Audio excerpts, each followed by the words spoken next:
మహోన్నతుడా మా రాజా గొప్ప దేవానికి వేలాది వందనాలయ స్థుతులు స్తోత్రాలు తండ్రి మీకు వందనాలు తెలుసుకున్నాను. ఈ సత్యవాక్య దేవ అవునయ ఈ టెక్నికల్ మినిస్ట్రీ వందనాలు తెలుసుకున్నాం తండ్రి. తండ్రి శారద పడుకుంటున్న విధానాన్ని బట్టి కూడా మీకే వందనాలు చెల్లిస్తున్నాం. వాక్యం మీకు వచ్చిండగా తండ్రి మాకు ఫలింప చేయమని, మరి యూట్యూబ్ ద్వారా కూడా తండ్రి అనేకుల జీవితాల్లో అది ఫలింప చేయమని, అవునయ్య లోతైన వాక్యంలో ప్రతి ఒక్కరూ నిలబడి కానీ మీ సేవలో నిలబడగలిగే సామర్థ్యం కూడా దయచేయమని ఉన్నది.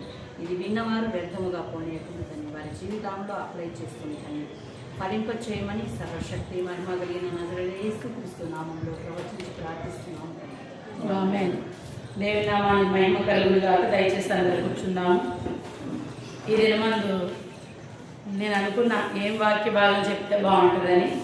రచనలో పాట పాడింది, సంపూర్ణ పాట పాడింది. ఆ పాట నుంచి దేవుడు వాక్యాన్ని ఇచ్చాడు. దేవునికి స్తోత్రం. అదే అన్నమాట, ఈ పాట పాడావు కదా, ఈ పాట ఎందుకు పాడావో అంటే ఏదైనా కూడా అరుణమంటది. ఎందుకు వచ్చిందో ఈ పాట అని అంటూ ఉంటుంది కదా, ఎందుకు వచ్చిందో అని. ఈ దినమందు మనము బైబిల్ గ్రంథం నుంచి ఒక భక్తుడిని మనం తెలుసుకున్నాము. మనందరికీ తెలిసినటువంటి యెహోషాపాతు, మనందరికీ తెలిసినటువంటి వ్యక్తి యెహోషాపాతు. చాలా ధైర్యవంతుడు, ప్రాణం కలిగిన వాడు, దేవుణ్ణి ప్రేమించి తనకు కలిగిన కష్టమును నష్టమును మేలుగా మార్చుకున్నవాడు, అపజయాన్ని జయముగా మార్చుకున్నటువంటి వ్యక్తి యెహోషాపాతు. దేవునికి మహిమ కలుగుగాక. రెండవ దినవృత్తాంతాల గ్రంథము 20వ అధ్యాయం. 20వ అధ్యాయం. దేవునికి మహిమ కలుగుగాక. ఇది కదండి దేవుడు చేసిన కార్యాలంటే సంపూర్ణ కరెక్ట్ అని అవుతుంది. ఎందుకంటే మనం ఏ వాక్య భాగం చెప్పాలనేది మనం ఆలోచించక ముందే ఆయన మనకి ఆలోచనలు నేర్పించేటువంటి దేవుడు.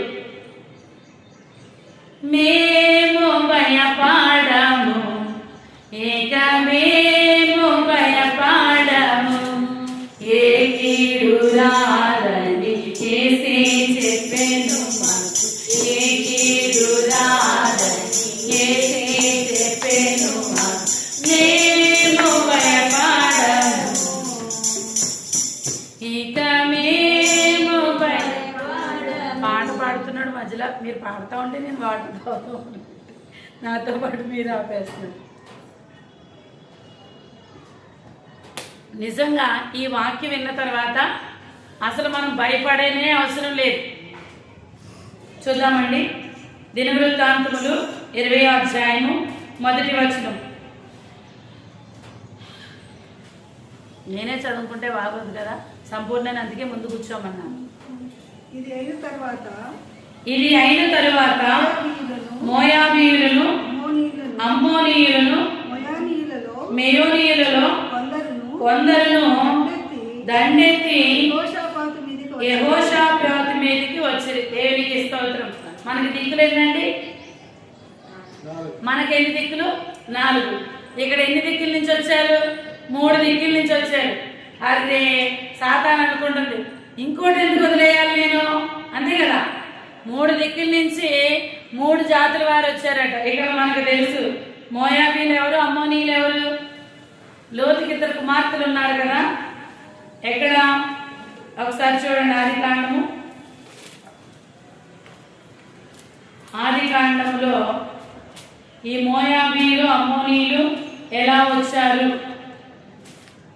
19వ అధ్యాయము 37-38 వచనాలు. వారిలో పెద్దది కుమారుని కని వానికి మోయాబును అని పేరు పెట్టెను. అతడు నేటి వరకు మోయాబీయులకు మూల పురుషుడుగా ఎంచబడెను. చిన్నది కూడా కుమారుని కని వారికి బెన్యమ్మి అని పేరు పెట్టెను. అతడు నేటి వరకు అమ్మోనీయులకు మూల పురుషుడుగా ఎంచబడెను. దేవునికి స్తోత్రం కలుగును గాక. ఇక్కడ ఏంటంటే మోయాబీయులు, అమ్మోనీయులు ఎక్కడి నుంచి వచ్చారో చూసాం. ఇంకొక మాట కూడా ఉంది కదండి అక్కడ. 3వ వాళ్ళు ఎవరండి? దినవృత్తాంతాలు మేయోనీయులు. మేయోనీయులు అంటే వీళ్ళు ఎదోమీయులు మాట. ఎదోమీయులు అంటే యాసావు యొక్క సంతానం. యాసావు యొక్క సంతానం అంటే ఇప్పుడు యాసావు యొక్క సంతతి వారు, లోతు కుమార్తె పెద్ద కుమార్తె యొక్క కుమారుడు సంతానం వారు, నెక్స్ట్ చిన్న కుమార్తె యొక్క సంతానం వారు. ఈ ముగ్గురు కలిపి ఎవరి మీదకి దండెత్తి వచ్చారంటండి? యెహోషాపాతు మీద. యెహోషాపాతు ఎవరు? అసలు మాకు అది కావాలి కదా. యెహోషాపాతు ఎవరు? యాజకుడా, రాజా, ఏంటి? రాజు. ఇశ్రాయేలీకి రాజు. ఇశ్రాయేలీకి ఏ విధంగా రాజు అంటే మనకు తెలుసండి. ఇశ్రాయేలీలు 12 గోత్రాలు కలిసి మొదట ఒకటిగానే ఉండేవారు. ఎప్పటి వరకు ఒకటిగా ఉండేవారంటే ఇశ్రాయేలీకి మొదటి రాజు సౌలు, అవును కదండి. రెండవ రాజు దావీదు, మూడవ రాజు సొలొమోను. సొలొమోను వరకు బాగానే ఉన్నారని అనుకుంటున్నాం. కానీ సొలొమోను దగ్గర చిన్న క్రాక్ వచ్చింది. అక్కడి నుంచి 2గా విడిపోయారు. 10 గోత్రములు అలాగే 2 గోత్రములు. 10 గోత్రముల వారిని ఇశ్రాయేలీలు అంటారు. 2 గోత్రముల వారిని యోధా దేశీయులు అంటారు. యోధా, బెన్యామీను ఈ 2 గోత్రాలని పరిపాలన చేసి మొదటగా ఎవరి కుమారుడు? సొలొమోను కుమారుడు రెహబాము ఈ 2 గోత్రాలను పరిపాలించాడు. మిగిలిన 10 గోత్రాలని యెరోబాము పరిపాలన చేశాడు. ఇక్కడ యెరోబాము దేవుని చేత ఏర్పరచబడినవాడు. చూడండి, రెహబామేమో బహు భయంకరత్వం. మళ్ళీ ఎక్కడ సంతతి నుంచి వచ్చాడు? దేవుని సంతతి నుంచి. దావీదు, దావీదు తర్వాత సొలొమోను, సొలొమోను తర్వాత రెహబాము. కానీ ఇక్కడ 2 అంటే దేవుడు యూదా దేశాన్ని ఎందుకు కాపాడుతూ వచ్చాడంటే దావీదుకి ఇచ్చిన మాటను బట్టి. వారు పరిపాలన చేసిన కాలంలో 20 మంది రాజులు పరిపాలన చేశారు. ఎక్కువగా మంచి రాజులే పరిపాలన చేశారు. అలాంటి రాజుల్లో ఒక రాజు యెహోషాపాతు. దేవునికి మహిమ కలుగును గాక. నా పితరుడు అనాల్సి వస్తే దావీదునే అనేవాడు. దేవా నా పితరుడు దేవా, నా పితరుడైన అబ్రహాము దేవా అని మాట్లాడుతూ ఉండేవాడు. మరి ఇక్కడ ఒక మాట కనిపిస్తుంది, ఇది అయిన తరువాత. అంటే ఏదో ముందు జరిగింది. అది అయిన తరువాత మోయాబీలు వచ్చారు, అమ్మోనీయులు వచ్చారు, మేయోనీయులు వచ్చారు. వీరు దండెత్తి యెహోషాపాతు మీదకి వచ్చేసారు. నిజమేనండి, మనకు కూడా కష్టము 1 దిశ నుంచి, 2 దిశల నుంచి, 3 దిశల నుంచి. మీరేమి ఇక్కడ యెహోషాపాతు మీద జాలపడద్దు. 4వ దిశను కూడా వాడుకుంది. 4 దిక్కుల నుంచి కూడా వాడుకోవడం జరిగింది. మొదటిగా 3 దిక్కుల నుంచి వచ్చాడు. వచ్చిన తర్వాత అసలు యెహోషాపాతు ఎవరు? దేవునికి అనుకూలమైన వాడా కాదా? ఇప్పుడు ఒక వ్యక్తి వచ్చి సాక్ష్యం చెప్తున్నప్పుడు ఎవరు?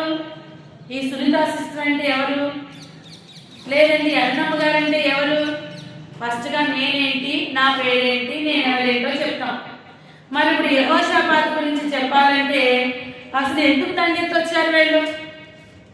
3 దిక్కుల నుంచి అంత ద్రోహం ఏం చేశాడు యెహోషాపాతు? అంత అన్యాయం ఏం చేశాడు యెహోషాపాతు అని చూస్తే, అన్యాయం చేసిన వాడికి శ్రమలు వస్తాయా? పరిశుద్ధంగా ఉన్న వాడికి రావా? చూద్దామండి. 17వ అధ్యాయము మొదటి 3 వచనాలు చూద్దాం.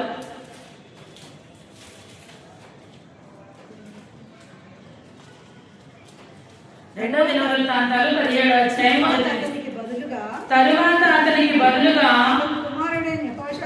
అతని కుమారుడైన యెహోషాపాతు రాజై ఇశ్రాయేలీయులు తన మీదకి రాకుండా తన రాజ్యమును బలపరుచుకొనెను. దేవునికి మహిమ కలుగును గాక. ఈ యెహోషాపాతు యొక్క తండ్రి ఎవరు అనే కదా ఇక్కడ ఏమన్నాడు? తరువాత అతనికి బదులుగా. ఎవరికి బదులుగా అంటే ఆశారాజు తెలుసు కదండి. ఆశారాజు యొక్క కుమారుడు యెహోషాపాతు. ఆశారాజు చాలా దేవునికి అనుకూలంగా, చాలా దేవుని స్తుతిస్తూ దేవుని గణపరుస్తూ ఉండేవాడు. ప్రారంభం చాలా బాగుంది ఆశాది, ముగింపు దగ్గరకు వచ్చేటప్పటికే కొంచెం కష్టతరంగా మారింది.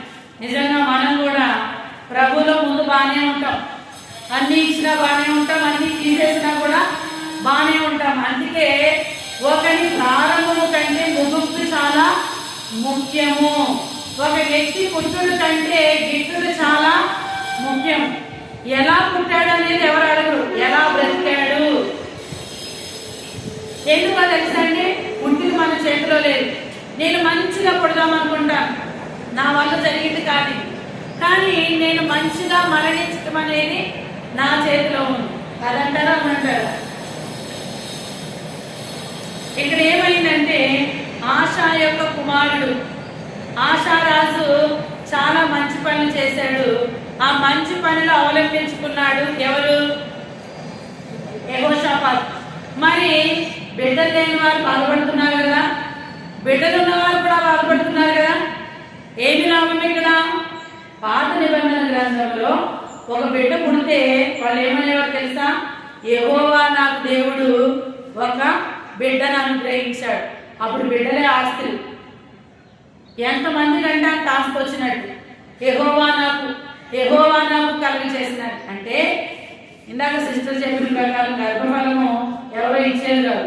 నేను కూడా దేవుడు మాట్లాడుతాను, ప్రభా పెళ్ళి అవుతుంది కదా, వివాహం అన్ని విషయంలో ఘనమైందన్నావు కదా, అందరూ పెళ్లికి వస్తారు కదా, పెళ్ళనగానే మనం గిఫ్ట్ తీసుకుని వెళ్తారు కదా, మరి నువ్వు పెళ్లి చేసి గిఫ్ట్ ఇవ్వకుండా ఎన్నాళ్ళు ఉంచుతావు అయినా అని అడుగుతాను నేను. అడగొచ్చా లేదు? ఎందుకంటే మరి పెళ్లి చేసావు, గిఫ్ట్ ఇవ్వవా? ఎంతకాలం, ఎన్ని సంవత్సరాలు వెయిట్ చేయాలి గిఫ్ట్ కోసం? మిగిలిన వాళ్ళందరూ వచ్చి ఆ రోజు ఇచ్చేసి వెళ్ళిపోయారు. వాళ్ళు ఇవ్వగలిగింది కాబట్టి ఇచ్చి వెళ్ళిపోయారు. ఇది వాళ్ళు ఇవ్వలేదు కాబట్టి నువ్వు ఇచ్చేది కాబట్టి నువ్వు ఇవ్వాలి. హల్లెలూయా. మన దేవుడు ఇచ్చే దేవుడు. నిజమే, మనం అడిగింది గుణగణాలు కలిగిన వ్యక్తి, బలమైన వ్యక్తి అయినప్పుడు సమయం పడుతుంది, నిర్ణయకాలం ఉంటుంది, దేవుడి నామము మహిమపరచబడే దినాలు ఉంటాయి. ఓకే, ఇక్కడ ఆశాకి యెహోషాపాతు పుట్టాడు. మరి మీకు ఎవరు పుట్టారో మీకు తెలుసు. ఆశారాజు తన కుమారుని యెహోషాపాతుని దేవుని యందు భయభక్తులు కలిగి పెంచాడు. మరి మీరు ఎలా పెంచుతున్నారు? ఈ వ్యక్తి పుట్టగానే సేవకు సమర్పించానంటారు. సేవకు సమర్పించేసి వదిలేస్తారా? మరి వారి పెంపకంలో మీరు చూసుకోరా? పొలం ఉంది కదా అని వరి పంట వేసి వచ్చేస్తే అయిపోయాక పంటలు ఇస్తారా? వేసినప్పటి నుంచి దాన్ని చూస్తానే ఉండాలి, కాపలా కాయాలి, దానికి కావలసిన పోషక పదార్థాలు ఇవ్వాలి, నీళ్లు పెట్టాలి, అన్నీ చూసుకోవాలి. మరి బిడ్డను కనేసి నాకు పిల్లలు లేదు కాబట్టి ప్రభా అడిగాను, ఇచ్చావు, ఈ బిడ్డను నీకోసమే అభిషేకిస్తాను, నీకోసమే పెంచుతాను. ఎలా పెంచుతున్నావు? సమయాన్ని పెంచిందండి. ఆమె అడిగిన ఏడుపు ప్రకారంగా పెంచింది. పాలు పెంచిన సమయంలో తీసుకెళ్లి మందిరంలో వదిలేసింది. నిజమే, మనం కూడా పిల్లలు లేనప్పుడు దేవా నా నింద తీయువు, ఈ బిడ్డ నీదే మాట అంటున్నాం. ఆ ప్రకారంగా జీవిస్తున్నామా? దేవుని సన్నిధిలో పెంచుతున్నామా? పెంచకుండా వాడికి 15-20 సంవత్సరాలు వచ్చాయి, ఇదిగోనైనా నీ బిడ్డ అంటే నువ్వు అంటావు, వాడు తీసుకోవాలి కదా, ఆ బిడ్డ తీసుకోవాలి కదా. నేనెందుకు మమ్మీ వస్తాను? మొదటి నుంచే ఉగ్గు పాలతో పాటు దేవుని వాక్యాన్ని వేసి నువ్వెందుకు పుట్టావో తెలుసా, నిన్ను నేను ఎందుకు తెచ్చుకున్నానో తెలుసా అని దేవుని సన్నిధిలో పెంచుతూ, మరి ఆమె అంతే కదండి, పాలు ఇస్తున్నప్పటి నుంచి ఆ పాలలో దేవుని వాక్యం. అప్పటి కాలంలో 8వ సంవత్సరంలో పాలు ఇచ్చేవారు. ఎందుకంటే అబ్రహాము పాలు విడిచినప్పుడు ఇది చేశాడు 8వ సంవత్సరం అప్పుడు ఇస్సాకుకి. అంటే అంతవరకు 8వ సంవత్సరం పిల్లల్ని తీసుకొచ్చి దేవుని మందు మనం వదలమంటే వదులుతామండి? వాడిని వదిలి వాడు వెనకాలే తిరుగుతాం, నిజంగా. కానీ ఆశారాజు అలా కాదు. నీవు ప్రజల్ని ఎలా పరిపాలించాలి అని చెప్పేదానికంటే యెహోవా దేవుని యందు నువ్వు ఏ విధంగా భయభక్తి కలిగి ఉంటావో అప్పుడు యుద్ధానికి ఎవరన్నా వస్తే నువ్వు భయపడవద్దు, నీ పక్షంగా యెహోవా దేవుడు యుద్ధం చేస్తాడు అని చెప్పాడు. మోయాబీలు వచ్చారు, అమ్మోనీలు వచ్చారు, మెరీనీలు వచ్చారు. దండెత్తి వచ్చారు.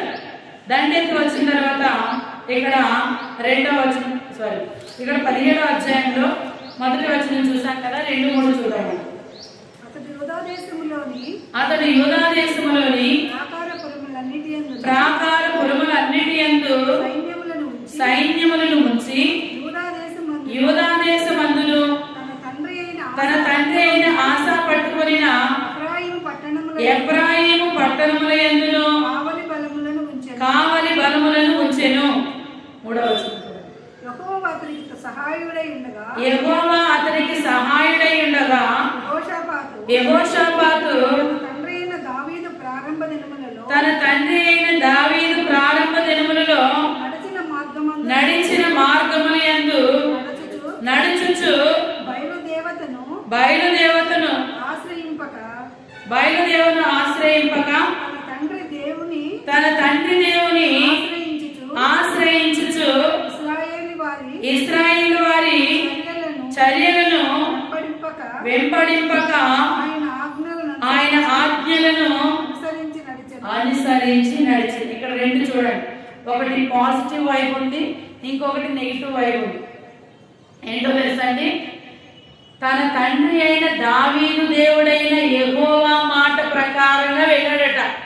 ఇశ్రాయేలీలు నడిచిన ప్రకారంగా వెళ్ళలేదట. చూడండి, ఇశ్రాయేలీలు ఎవరిని బట్టి నడవాలి? యెహోవా దేవుణ్ణి.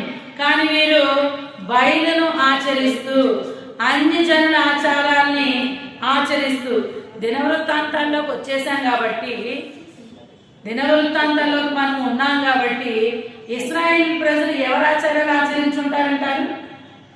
ఐగుప్తీయుల యొక్క ఆచారాలు. ఎందుకంటే నిర్గమాకాండంలో ఎక్కడున్నారు?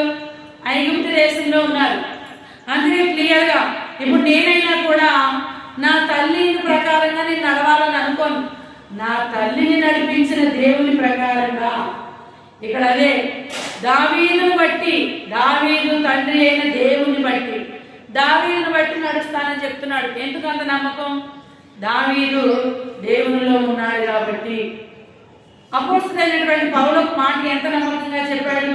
నేను క్రీస్తును పోలి నడుస్తున్న ప్రకారం మీరును నన్ను పోలు నడవండి. ఆ ధైర్యం మనకుందా? అక్కడక్కడ పడిపోతా ఉంటానేమో అని చెప్తున్నామా? నేను ఎలా ఉన్నాను నన్ను చూసి నడవండి అని మీరు మీ పిల్లలకు చెప్పగలుగుతున్నారా?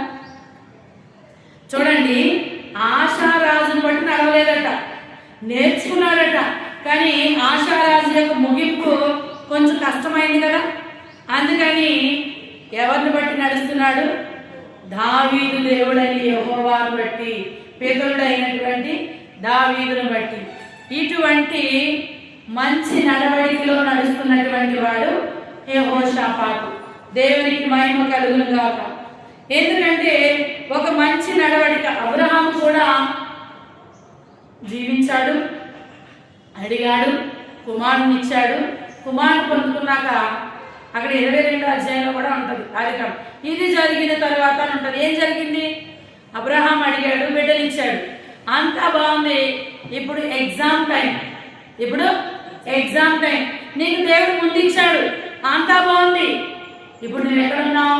పరీక్ష కాలంలో ఉన్నావు.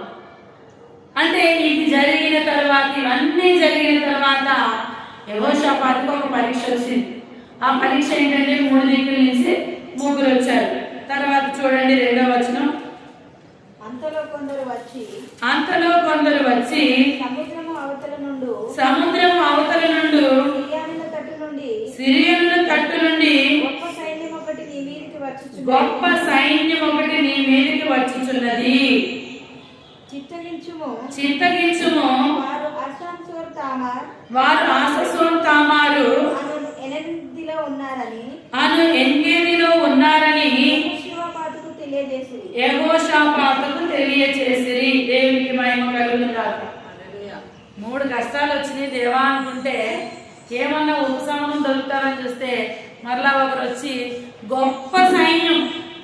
చూడండి, లెక్క చెప్పట్లే. గొప్ప సైన్యం అంటే వీళ్ళు లెక్కకు మించిన వారు. పరిశుద్ధంగా వాడబడే మాట కూడా ఇది. పరలోకములో దేవదూతలు యెహోవా దేవుడు అందరూ చూస్తున్నప్పుడు ప్రకటన గ్రంథం ప్రకారంగా 1,20,000 మంది వస్తున్నప్పుడు 1,20,000 మంది వస్తున్నారని దేవదూతలు చెప్పారు. కొంతమంది లేదు అటు చూడండి, గొప్ప సమూహము, గొర్రె పిల్ల రక్తంలో కడబడిన గొప్ప సమూహం అంటే లెక్క చెప్పలేని. ఇప్పుడు ఈ సిరియన్లు ఎంతమంది అండి? లెక్క చెప్పలేని గొప్ప సమూహం వస్తున్నారు. రాజైన యెహోషాపాత, ఈ 3 దిక్కుల నుంచి నువ్వు భయపడవద్దు, 4వ దిక్కు నుంచి కూడా వస్తున్నారు. అసలు యెహోషాపాతు అనేటువంటి మాటకు అర్థం ఏంటంటే యెహోవా న్యాయము తీర్చును. యెహోవా న్యాయము తీర్చును. న్యాయాధిపతి ఆయన వచ్చాడు, సరెండర్ అయిపోయాడు. నా వల్ల కాదు, చేతులు ఎత్తేసాడు. ఒక దిక్కు నుంచి వస్తే ఎవరినైనా ఎదుర్కోగలనేమో ప్రభా, 2వ దిక్కు నుంచి వస్తే మరి 4 దిక్కుల నుంచి వచ్చారు. మోయాబీయులకు సంఖ్య ఉండొచ్చేమో, నెక్స్ట్ వచ్చేసి అమ్మోనీయులకు సంఖ్య ఉండొచ్చేమో, ఎదోమీయులాగా మెయోనీయులకు సంఖ్య ఉండొచ్చేమో, సిరియన్లకు సంఖ్య లేదయ్యా. మరి ఎంతమంది వస్తున్నారు? మరి ఈ సమయంలో నేను చేతులు ఎత్తేస్తున్నాను ప్రభా. దేవునికి మహిమ కలుగునుగాక. మొదటి రాజుల గ్రంథము 22వ అధ్యాయము 41 నుంచి చూద్దాం ఒకసారి. అసలు యెహోషాపాతు యొక్క జీవన విధానం ఏంటి అనేది చూస్తే, మొదటి రాజుల గ్రంథము 22వ అధ్యాయము 41వ వచనం. బైబిల్ ఉన్నవారు, చదవగలిగిన వారు చదివితే మంచిది. 22వ అధ్యాయము 41వ వచనం. ఆశా కుమారుడైన యెహోషాపాతు ఇశ్రాయేలు రాజైన అహాబు ఏలుబడిలో 4వ సంవత్సరమందు యూదాను ఏలనారంభించెను. ఏ మాసంలో ఏలనారంభించాడని చెప్పబడింది.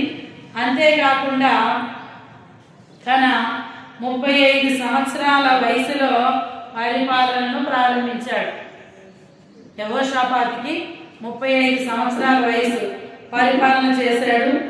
25 సంవత్సరాలు యూదా దేశాన్ని ఆయన పరిపాలన చేశాడు.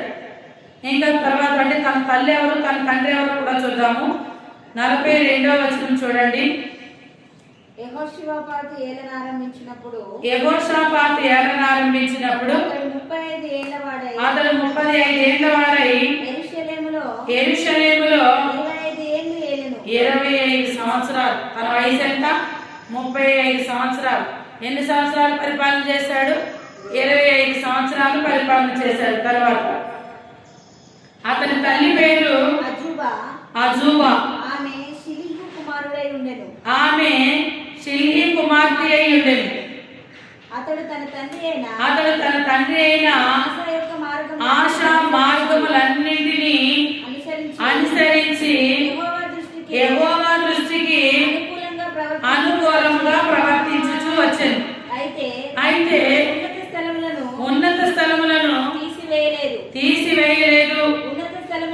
ఉన్నత స్థలములలో జనులు ఇంకను బలులు అర్పించుచు ధూపము వేయచూ ఉండి. చూడండి, ఇక్కడ రాజుల కాలంలో కానీ అధికారుల కాలంలో కానీ ఒకటి జరుగుతారు. ఒక అధికారి వెళ్ళిపోయి ఇంకొక అధికారి రాగానే ఏం చేస్తాడో తెలుసండి?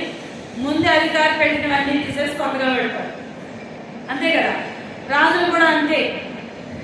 వారు వచ్చినప్పుడు అవి తీసేసి ఇంకొకటి పెడతారు. కానీ ఆశా కుమారుడైన యెహోషాపాతు చేయలేదు. తన తండ్రి ఏది చేశాడో ఆ మార్గాన్ని అనుసరిస్తూ చేస్తూ ఉన్నాడు. దేవుని నామమునకు మహిమ కలుగుగాక. మరి ఆశారాజు 41 సంవత్సరం పరిపాలన చేశాడు. ఆ 41 సంవత్సరాల నుంచి నేర్చుకుని 25 సంవత్సరాలు యెహోషాపాతు పరిపాలన చేయడం జరిగింది. అంతేకాకుండా మరి ఇంత మంచి ప్రవర్తన కలిగి తన తండ్రి అయినటువంటి ఆశా నుంచి నేర్చుకుని తన పితరుడైన దావీదు యొక్క దేవుణ్ణి ఆరాధిస్తూ అన్ని నేర్చుకున్న మంచి ప్రవర్తన కలిగినటువంటి వ్యక్తి యెహోషాపాతు. మరి ఇతనికి ఆ కష్టం రావచ్చునా? దేవుని నమ్మిన కుటుంబం కలిగిన దేవుని నమ్మిన కుటుంబం. తల్లి పేరైతే అబూజా, చాలా బాగుంది పేరు. అజూబా చాలా మంచి పేరు. ఆశ కూడా మంచి పేరు. మంచి పేరే ఉండడం కాకుండా మంచి ఖ్యాతి కూడా వాళ్ళు గడించారు. జెఫన్యా గ్రంథం 3:20 ప్రకారంగా దేవుడు ఏమన్నాడు? మీకు పేరును ఖ్యాతిని కలిగి చేస్తాను, మీరున్న శరలో నుంచి, మీరున్న బంధకాల నుంచి నేను మీకు విడుదలనిస్తాను,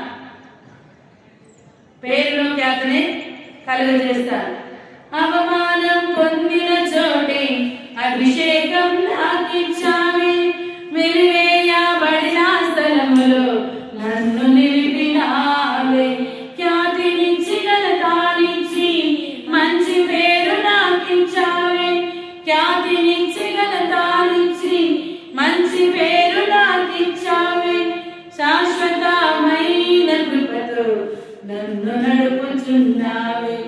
శాశ్వతమైన కృపతో నన్ను నడుపుచున్నావే. నేను ఓడిపోనయా నా పక్షముండగా, నేను కృంగిపోనయా నీవు నా తోడుండగా. యెహోషాపాతు అంటున్నాడు, దేవా పేరిచ్చావు, ఖ్యాతి ఇచ్చావు, అన్నీ ఇచ్చావయ్యా, చివరికి నన్ను రాజుగా కూడా చేశావు. ఇప్పుడు నాకు కష్టం వచ్చిందయ్యా, నేను ఓడిపోను. ఎందుకు ఓడిపోనో తెలుసా? నీవు నా పక్షంగా ఉన్నావు, నీవు నాకు తోడుగా ఉన్నావు, నీవు నాకు నీడగా ఉన్నావు. నేను ఓడిపోనయ్యా. 4 దిక్కులే కదయ్యా, 40 దిక్కుల నుంచి నాకు శ్రమ వచ్చినా నీవు నన్ను విడిపించగల సమర్థుడు. మరి 4 దిక్కుల నుంచి శ్రమ వచ్చినప్పుడు 4 దిక్కులు కంప్లీట్ అయిపోతే ఎక్కడి నుంచి వస్తాయండి అని అనుకుంటే, పక్షవాయువు గలవాడిని ప్రభు దగ్గరకు తీసుకెళ్లారు. ఇంటిలో ఉన్నారు, ఇంటి చుట్టూ ఉన్నారు, మనిషి వెళ్ళడానికి స్థలం లేదు. మరి ఏం చేశారండి? పై కప్పును తీసి పై నుంచి తీశారు. ఇది కాదా దేవుడి కార్యము? దేవుడు తలంచుకుంటే ఏ విధంగా అయినా. మరి ఎర్ర సముద్రం వచ్చింది. ఎర్ర సముద్రానికి వారు ఏ విధంగా వెళ్ళాలి? ముందు చూస్తే ఎర్ర సముద్రం, వెనకాల చూస్తే పర్వతం. మేమేం చెయ్యం ప్రభా? మేమేం చేస్తే ఈ యొక్క సమస్య నుంచి మేము గట్టెక్కుతాం ప్రభా అని అన్నప్పుడు దేవుడు అన్నాడు, భయపడకండి, నిదానించి నిలవండి, నేను మీ ఎడల కార్యం చేస్తాను. దేవుని నామానికి మహిమ కలుగును గాక. మరి దినవృత్తాంతాల గ్రంథం చూస్తే 18వ అధ్యాయము, అదే దినవృత్తాంతాల గ్రంథము మొదటి సమూయేలు 30వ అధ్యాయము 4-5 వచనాలు. మొదటి సమూయేలు 30:4-5 వచనాలు. ఇక ఏడ్చుటకు శక్తి లేకపోవనంత బిగ్గరగా ఏడ్చిరి. యెజ్రెయీయురాలైన అబీనోయము, కర్మేలీయుడైన నాబాలు భార్య అయిన అబీగయీలును దావీదు 2 భార్యలు శరణునికి కొనిపోబడగా చూసి దావీదు ఏడుస్తున్నాడట, దుఃఖపడుతున్నాడట, చాలా శ్రమ చేసిందంట. అప్పుడు 6వ వచనం చూస్తే, దావీదు మిక్కిలి దుఃఖపడెను మరియు తమ కుమార్తెలను తమ కుమారులను బట్టి కుమార్తెలను బట్టి జనులందరికీ ప్రాణము విసికినందున రాళ్ళు రువ్వి దావీదును చంపుదము రండని వారు చెప్పుకొనగా దావీదు తన దేవుడైన యెహోవాను బట్టి ధైర్యము తెచ్చుకొనెను. హల్లెలూయా. మనం కూడా మనకు వచ్చిన శ్రమను బట్టి దుఃఖము, వేదన, కష్టం వచ్చేసి ఇప్పుడు మనం బ్రతకాలంలో ఉండే ఆధారం అదే యెహోవా దేవుడు. నిజంగా మనకు శ్రమ వస్తే ఫస్ట్ ఎవరు చేయరండి, మనమే దేవుని మాటలను బట్టి ధైర్యం తెచ్చుకోవాలి, మనమే నిలబడాలి. మనం నిలబడినప్పుడు అడగాలి. మరి ఎర్ర సముద్రం దగ్గర కూడా వారు నిలబడ్డారు. నిర్గమాకాండము 14వ అధ్యాయం 13వ వచనం ఒకసారి చూస్తే, నిర్గమాకాండము 14వ అధ్యాయము 13వ వచనం.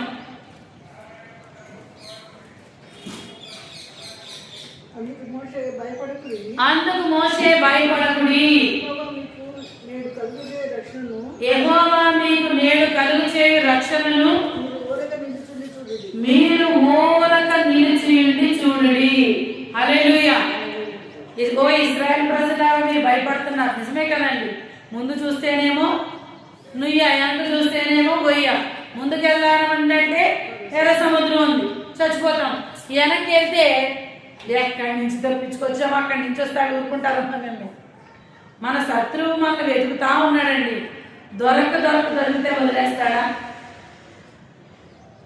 అని భయపడుతుంటే అక్కడ మోషే అంటున్నాడు, మీరు భయపడొద్దు. మనం ఇంకేం చేయలేం, ముందుకెళ్ళలేము, వెనక్కి వెళ్ళలేము, మనం ఏం చేయలేం. కాబట్టి మీరు ఊరకనే నిల్చున్నాడు.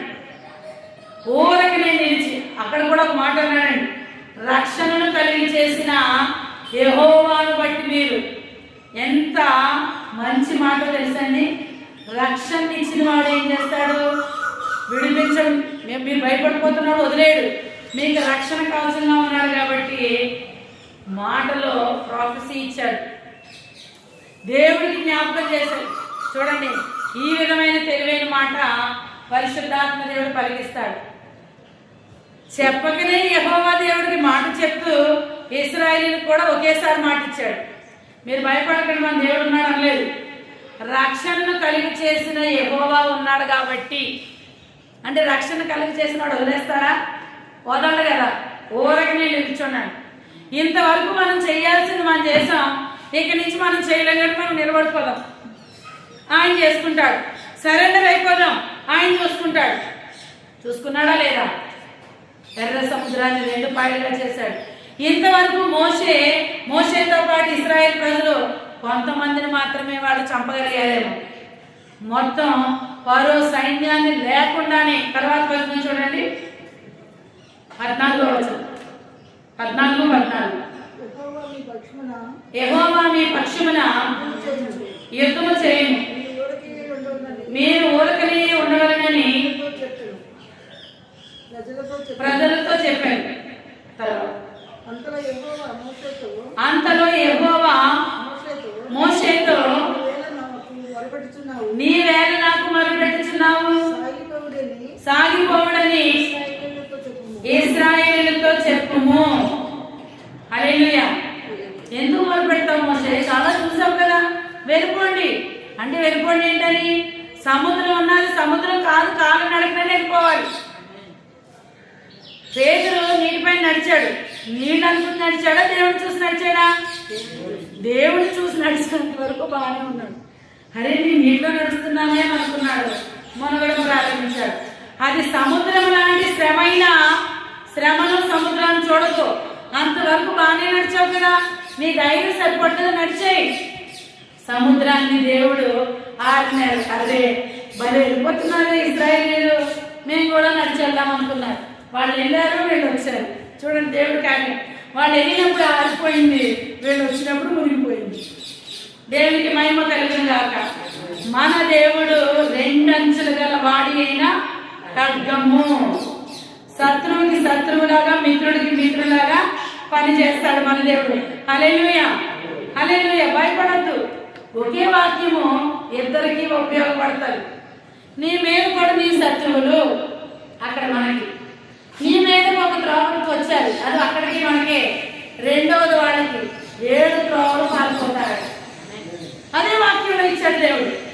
ఇక్కడ కూడా ఎందుకు మోసే నాకు మొరపెడుతున్నావు, ఎందుకు ఆగారు మీరు? వెళ్ళిపోండి.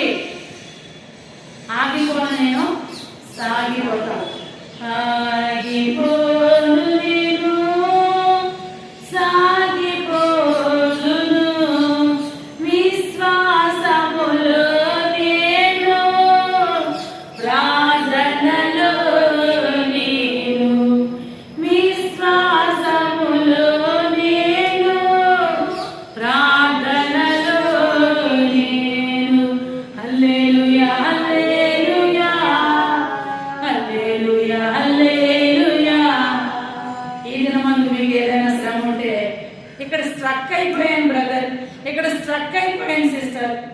స్ట్రక్ అవ్వమన్నారు, ఎందుకు స్ట్రక్ అవ్వారు? ధైర్యం లేదా? యోబుని తన స్నేహితులు వచ్చి మాట్లాడుతున్నారు, యోబు నీ భక్తి నీకు ధైర్యం పుట్టించట్లేదా? ఏమైపోయింది నీ భక్తి అని మాట్లాడుతున్నారు. అంటే మనలాగా ఎవరన్నా మన స్నేహితులు వచ్చి, నాకు కూడా ఒకసారి శ్రమ వచ్చిందండి, నా స్నేహితురాలు నాకు ఒక మాట చెప్పింది, చాలా బాధ అనిపించింది. ఒకరు బాధగాను బలహీనలుగాను ఉంటే వీలైతే సహాయం చేయండి, లేదంటే వాళ్ళు ఏడుస్తున్నప్పుడు వెళ్ళి ప్రార్థన చేయండి. నాకు ఒక మాట అండి, 39వ కీర్తన చదివాను. ఏంటి అని చూస్తే, నా నాలుగుతో నేను పాపం చేయకుండానట్లు, అంటే నువ్వు ఎక్కడో తప్పు చేసావు అందుకే శ్రమ వచ్చిందని. మరి నా దేవుడు నాకు అలా చెప్పలేదు. నా కొరకు నువ్వు నిలబడతావా అని అడిగాడు. హల్లెలూయా. ఇప్పుడు దేవుడు కూడా మిమ్మల్ని అడుగుతున్నాడు, యెహోషాపాతు నిలబడ్డాడు, మీరు నిలబడతారా? యెహోషాపాతు ధైర్యం తెచ్చుకున్నాడు. ఎందుకో తెలుసా? తెచ్చుకోకపోతే ఏం చేయలేమండి అక్కడ. అసలు మన వల్ల కాదు. లెఫ్ట్ లేదు, రైట్ లేదు, తూర్పు లేదు, పడమర లేదు, ఉత్తరం లేదు, దక్షిణం లేదు, నలు దిశలా నన్ను ఆవరించి ఉన్నారు. దేవునికి మహిమ కలుగును గాక. మరి యెహోషాపాతుకి ఒక మంచి కుటుంబం ఉంది. దావీదుకి కూడా ప్రార్థన చేసే ఒక బృందం ఉంది. దేవుని నామానికి మహిమ కలుగును గాక. ఏం చేశాడనేది ఇక్కడ చూస్తే కనుక మనము 2వ దినవృత్తాంతాలు 20వ అధ్యాయము ముందుగా 17వ అధ్యాయం 10వ వచనం ఒకసారి చూడండి. దినవృత్తాంతాలు 2:17, 10వ వచనం. 17:10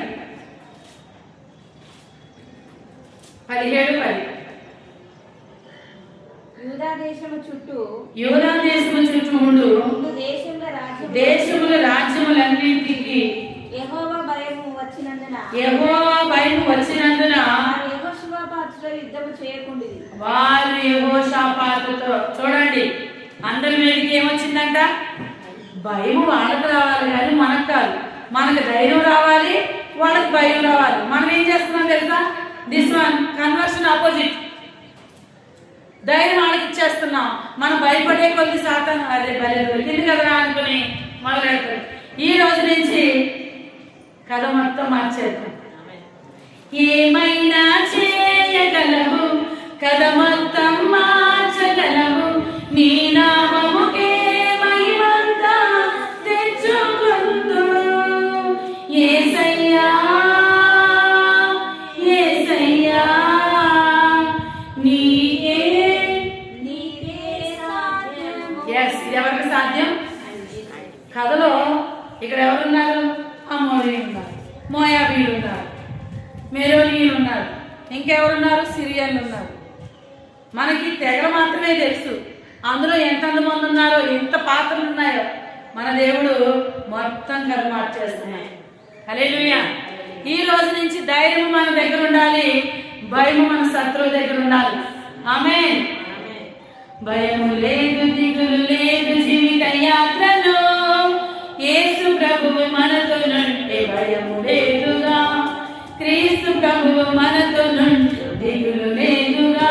హల్లెలూయా హల్లెలూయా హల్లెలూయా హల్లెలూయా.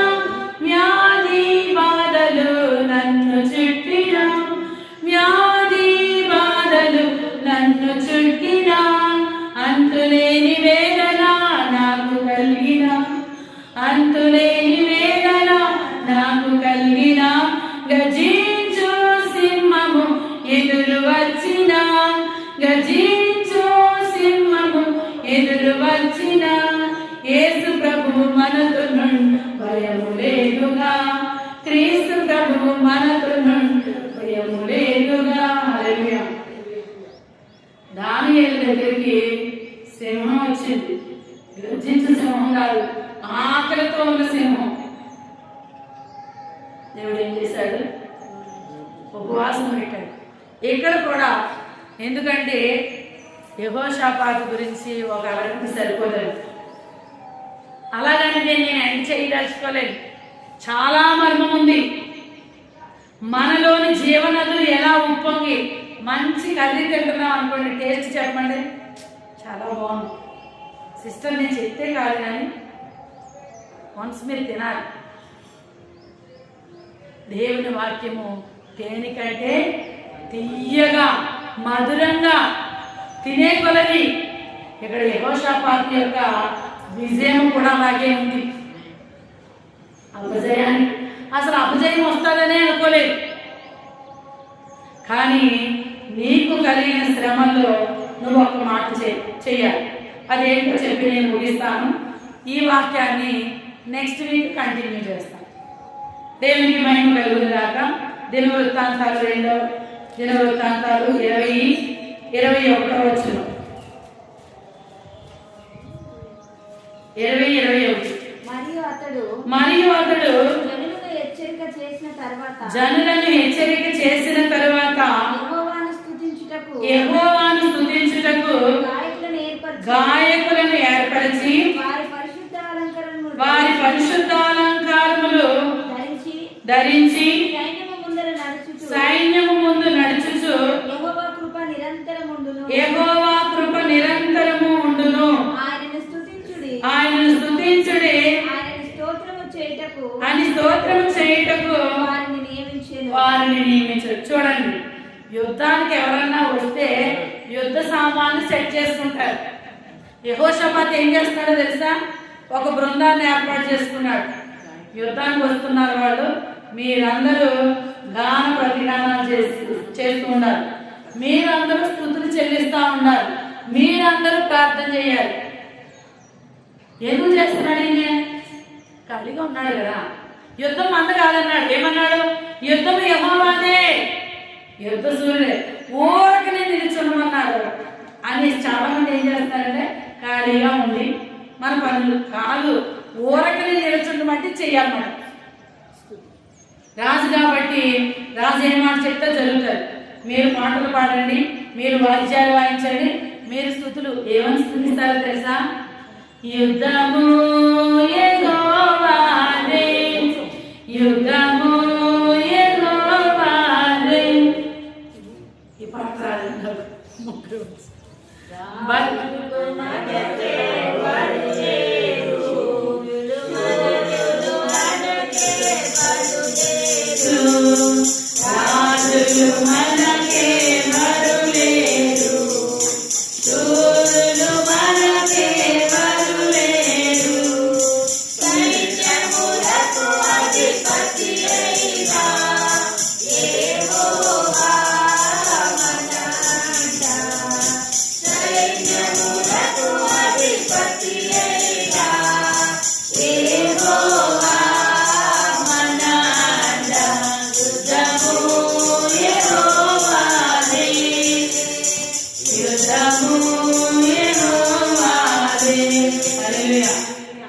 యుద్ధం ఎవరిది? యెహోవా. మనం ఏం చేయాలో చేద్దామని ఊరకనే నిలుచుండి చూడుడే అన్నాడు కదా దేవుడు. హాయిగా ఊరకనే నిలుచున్నాడు. ఇక్కడ 7 పాయింట్లు చెప్పాలి, సమయం సరిపోదు కాబట్టి మొదటిగా ఏం చేయాలి? విచారణ చేయాలి. నెక్స్ట్ వీక్లో మనం ఇది కంటిన్యూ చేద్దాం. మరి యెహోషాపాతుకు వచ్చిన శ్రమ, యెహోషాపాతుకు వచ్చిన దుఃఖము మనకుందా? అరే నాకు అంత లేదండి, ఒక దిక్కునే లేదు, నాకు 2 దిక్కులు 3 దిక్కులు ఉన్నారు, నేను మధ్యలో ఉన్నాను, నా చుట్టూ ఉన్నాయి, నేనైతే అలాగే ఉన్నాను. దేవునికి మహిమ కలుగుగా.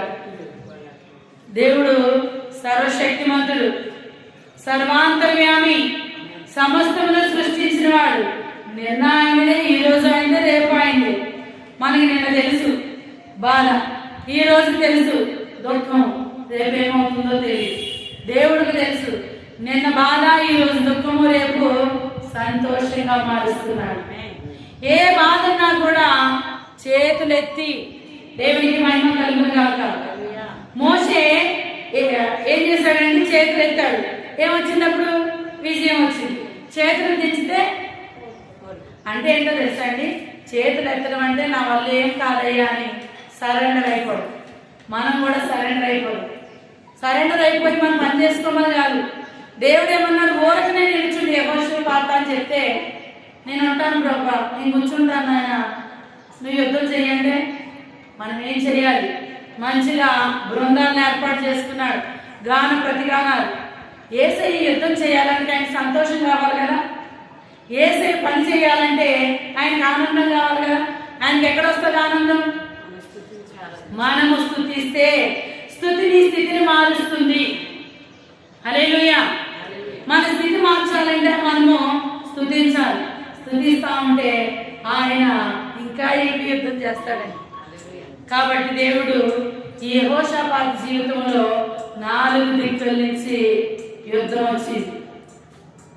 మనకి 4 దిక్కుల నుంచి శ్రమ వచ్చింది. ఈ శ్రమ నుండి విడిపించగల సమర్థుడు ప్రభు అయినటువంటి యేసుక్రీస్తు. కాబట్టి అందరము ఒక చిన్న ప్రార్థన చేద్దాం. చెప్పబడినటువంటి వాక్యం నిమిత్తము దేవుడు మన మధ్యలో బలమైన కార్యం జరిగించగలరు. హల్లెలూయా. ప్రార్థన మన మధ్యలో ఉన్నటువంటి సునీతకు ప్రార్థన చేస్తారు. ప్రార్థన అయిన తర్వాత కానుకల నిమిత్తం పాట సంపూర్ణ పాడుతుంది. మీరు పాడతారు కదా అక్క? అమ్మ పాడుతుందా? ఓకే. సంపూర్ణ పాట పాడిన తర్వాత కానుకలు వేయబడతాయి.